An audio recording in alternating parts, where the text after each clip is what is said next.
Yes, I am Alvin and I'm doing this project. The topic is actually Fibonacci Nim, and I'm going to explain the optimal strategy for if we have two players, for the first player to win or the second player to win, depending to the number of the coins that they have. So basically the rules of the Fibonacci Nim itself is that there are initially n coins on the table, and the first player who plays can take 1 or up to n minus 1 coins, while the second player can take 1 or up to 2 times the number of coins taken by player 1. And finally, the last player, or the player who takes the last coin, will win. And I'll show you the example of the games here. Let's say we start with 13 coins, and this is the move by player 1, this is the move by the player 2. So for player 1, he can take 1 or up to 12 coins, but I'm sure that he will not take 12 coins because it will leave just 1 coin for player 2, and he or she will eventually win. So let's say that player 1 starts with 1 coin, leaving 12, and next one, the player 2 will decide to take, for example, 1 coin, leaving 11 coin for player 1, and then player 1 will try to take 2 coins, leaving 9 coin for player 2, and player 2 can take up to 4 coins, but this time he will try to take 1 coin, leaving 8 coins for player 1. This continues, then player 1 takes 1 until 7, player 2 takes 2, leaving 5, player 1 takes 1, leaving 4, player 2 takes 1, leaving 3, and so on. And no matter when player 1 takes 1 or 2, player 2 will win. The next example, let's say that the beginning of the number is 17. In this case, since player 1 actually know that 13, if the first player who encounters the number 13, if the other player is the first player who encounters 13, then he will win. So he decided to take 4, leaving 13 for the player 2. Then player 2 wants to try another strategy so he won't lose as player 1. So what will he do is he will try to take 4 coins, leaving 9 coins for player 1. Player 1 will try to take just 1 coin, leaving 8, and player 2 will take 2 coins, leaving 6. Player 1 will take 1 coin, leaving 5. Player 2 will take 1 coin, taking 4. Player 1 will take 1 coin, leaving 3.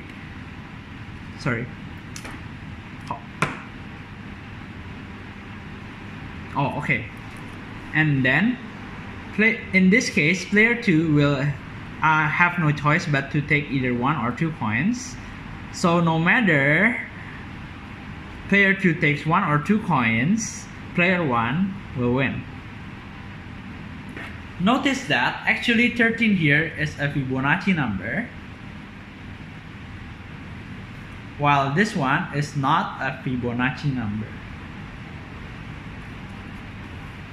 So why does this actually happen? Let's see. The cases are here. So we can start actually from analyzing the game from when the game is actually starting from 3 coins. Let's say we start from 3 coins. So if player 1 takes either 1 or 2, it will leave 2 or 1, and the player 2 can take the rest of them. So player 2 will win. And in other case, if we have initially 5 coins, then if player 1 takes 2 or more coins, then he will automatically lose. because player 2 can take the remaining. But if he only takes 1, if player 2 takes 1 again, it will return to this case. And let's try another example again. If we have, for example, 8 coins, if player 1 takes 3 or more coins, then he will lose because the second player can take the remaining coins. So he can try to take maybe 1, or let's say if he tries to take 2, then the player 2 can actually drive it into 5 coins again, which will occur the same, which will yield the same thing. So no matter what, if this the Fibonacci number exists, it will actually win, and yeah, it will actually make player 2 win. And for this case, actually, sorry, this is wrong. It will also go back to 5, which 5 goes back to 3, and 3 guarantees winning. So why does this actually happen? Why does the Fibonacci number actually guarantees winning? It's because actually when we have Fibonacci number here, for example 21, we can represent it into an addition of Fibonacci number, for example 13 plus 8. And in this way, we always know that when we have a Fibonacci number here, for example 3, 5 or 8, we can always win because we can disassemble these numbers into a set of Fibonacci numbers. For example 5 plus 8 plus 8. And in this way, the second player will actually can force the winning because he can actually drive the game into another Fibonacci number. Since actually player 1 if player 1 actually tries to take another Fibonacci number, which is, for example, this one, it will always guarantee player 1 to losing. So he will not be able to take that amount of numbers, while the player 2 can always find a way in order to drive player 1 and player 2 to have their sum of the numbers to be the last Fibonacci number here. But how about if the number is not a Fibonacci number? For example, it's 25.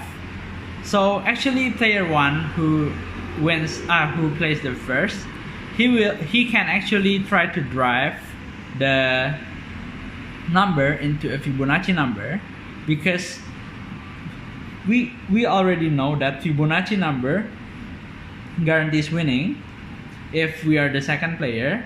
So for example, if he takes 4 coins, it will leave 21 coins, and based on the facts here, 21 coins haven't if player 2 is required to take at least 1 from 21 coins, then player 1 will win. Okay, maybe that's all for now. Thank you.